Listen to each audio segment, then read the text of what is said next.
Fala aí, meus amigos, nesse vídeo a gente vai falar sobre as ações da Klabin. Tô até de verde aqui em homenagem à Klabin. A Klabin é a maior empresa de embalagens de papel do Brasil, é uma empresa do setor de celulose, sim, mas ela agrega mais valor à commodity com os seus produtos e por isso não fica tão exposta ao preço da celulose ali como a sua concorrente Suzano, por exemplo. Mas é claro que a empresa está diretamente exposta ao preço da celulose, não tem jeito. E esse prejuízo aí de 2,49 bilhões de reais que a empresa teve no ano de 2020, frente inclusive a um lucro que ela havia tido no ano de 2019, quer dizer que a empresa está perdendo os fundamentos, que ela está mal das pernas, vai quebrar. O que fazer com as ações da Klabin? É isso que a gente vai ver nesse vídeo aqui, depois da vinheta, vem comigo.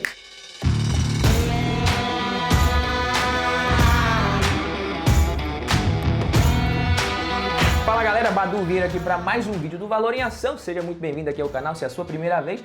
Já te convido para deixar seu like e se inscrever aqui no canal para acompanhar muito conhecimento, muito conteúdo relacionado a investimentos, ações, bolsa de valores. No vídeo de hoje a gente vai falar sobre a Klabin. A Klabin divulgou seu resultado hoje antes do pregão e a gente teve aí um prejuízo de 2,49 bilhões sendo divulgado no ano de 2020 para a empresa. O que isso quer dizer? O objetivo desse vídeo aqui é explicar os resultados da Klabin, falar para você mais ou menos ali como é que está a situação da empresa, investimento, as operações, financiamento, e também falar que indicadores não é tudo. É interessante você conhecer os indicadores, mas eles não são tudo em uma análise, beleza? O objetivo do vídeo não é fazer uma recomendação, te falar para você investir em Klabin, te falar para você comprar ou vender ações. Não é esse o objetivo. Esse vídeo aqui eu poderia fazer com qualquer empresa, porque o conhecimento que eu vou passar aqui para vocês, com relação à análise das demonstrações, ele vai ser muito valioso para que vocês possam, inclusive, analisar outras empresas, beleza? Então esse é o objetivo do vídeo. Não é fazer recomendação. E antes da gente partir para o tema principal do vídeo, queria te convidar para me seguir lá no Instagram, @BaduVieira, que eu também posto muito conteúdo por lá, tenho certeza que você vai gostar muito do conteúdo, tô sempre tirando dúvida da galera nos stories, faço vídeo aqui das dúvidas que o pessoal tem também, sempre que eu acho que o tema é relevante, então me segue lá que você vai gostar do conteúdo. É como eu sempre falo aqui com relação à Klabin, né? Indicadores, eles são importantes, mas eles não são tudo numa análise. É interessante você saber como é que você calcula os indicadores e entender o que é que eles falam ali para você, mas você não precisa ficar só nos indicadores. Aliás, você não deve ficar. Você precisa saber analisar minimamente as demonstrações financeiras da empresa. Principalmente quando a gente está falando de uma empresa de commodity como a Klabin, que é muito exposta ali ao preço do dólar, à variação cambial. Por exemplo, você precisa saber analisar as demonstrações financeiras. Então vamos por parte aqui, né? O lucro líquido, resultado líquido, lucro ou prejuízo, a gente encontra na DRE ou no DRE, como você quiser chamar. A última linha da demonstração de resultado do exercício mostra pra gente justamente o lucro líquido que a empresa teve no período ali. Só que a gente tem mais duas demonstrações financeiras. A gente tem o balanço patrimonial e tem a demonstração de fluxo de caixa. E eu queria falar mais sobre exatamente a demonstração de fluxo de caixa nesse vídeo aqui.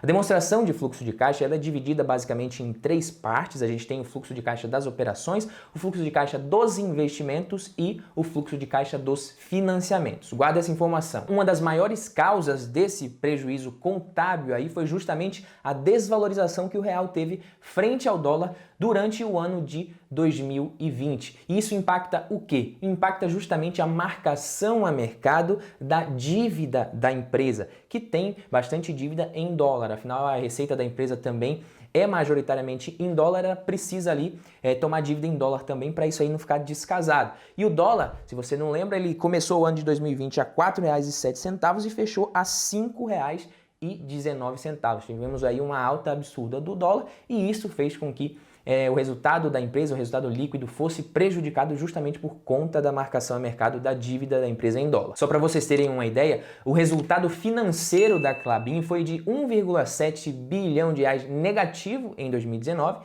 e em 2020 ela teve um resultado negativo, um resultado financeiro negativo de 7 bilhões de reais. Só essa diferença aí já dá 5,3 bilhões. E se você for pegar só o quarto trimestre, a empresa ela teve um resultado positivo, um resultado financeiro positivo de 928 milhões, justamente por conta do dólar que caiu 8% nesse período. Então, o resultado financeiro da empresa impacta diretamente o lucro líquido e a variação do dólar fez com que esse resultado fosse prejudicado. Só que isso não tem tanto efeito caixa. É aí que eu quero entrar. Vai pegando os dados aí e vai anotando que você vai entender. A receita da empresa cresceu 16,3% e o EBIT, Earnings Before Interest and Taxes, aumentou também 27%. E por que eu falo que você também precisa analisar a demonstração de fluxo de caixa e até mesmo o balanço patrimonial e não ficar só no DRE ou muito menos analisar só os indicadores ali. Porque o DRE, a demonstração de resultados do exercício, ela não mostra efetivamente o que entrou e saiu de dinheiro do caixa da empresa. Ela é elaborada com base no regime de competência, que é baseada ali no fato gerador e não na entrada e saída efetiva. Para saber o que está entrando e saindo de dinheiro do caixa da empresa, você precisa observar a demonstração de fluxo de caixa. E como eu disse, a demonstração de fluxo de caixa é dividida em 3 partes. A gente tem o fluxo de caixa das operações, o fluxo de caixa dos financiamentos e o fluxo de caixa dos investimentos. Só em 2020 a Klabin investiu 5,2 bilhões. Só no quarto tri a empresa investiu 2 bilhões de reais, principalmente no Puma 2 aí, que é o principal projeto da empresa. Então ela está investindo muito. Aí você já começa a entender um pouco aí da situação da empresa, a empresa que está investindo. Só no Puma 2, que é uma linha de celulose integrada a 2 máquinas de papel para embalagem, ela investiu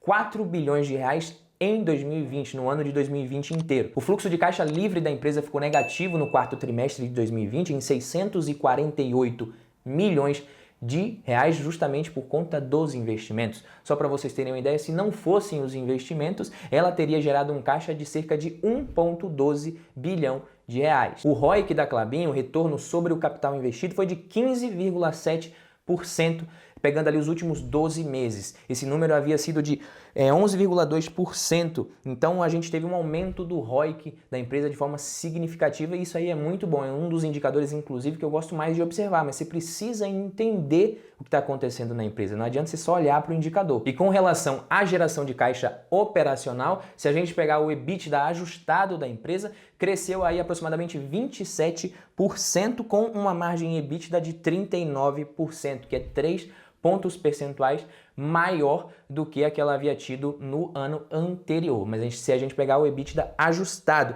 o EBITDA foi de 4,9 bilhões de reais, o EBITDA ajustado, e o caixa líquido das atividades operacionais da empresa foi de 5,7 bilhões de reais. Então, em resumo, aqui a gente pode dizer que a empresa aumentou o volume de vendas, aumentou receita líquida, aumentou o EBITDA, investiu mais e sofreu, é claro, o impacto da variação cambial na marcação a mercado da dívida. Teve também um aumento no custo dos produtos ali, por causa também de uma parada programada que ela teve na linha de produção. Então, na minha opinião, mais um ano aqui de bons resultados para a Klabin, que tem tudo para ter resultados ainda melhores em 2021, justamente quando ela começar a colher os frutos aí dos seus investimentos. Lembrando que a primeira máquina ali do Puma 2 já entra em funcionamento, já entra em operação em julho de 2021. A gente já está na metade do mês de fevereiro, a celulose só subindo, então você pode esperar um bom resultado aí tanto para a Klabin quanto para a Suzano já no primeiro trimestre de 2021. É claro que isso aqui não é recomendação de compra nem de venda, até porque você tem que olhar o preço da ação também para avaliar se vale a pena.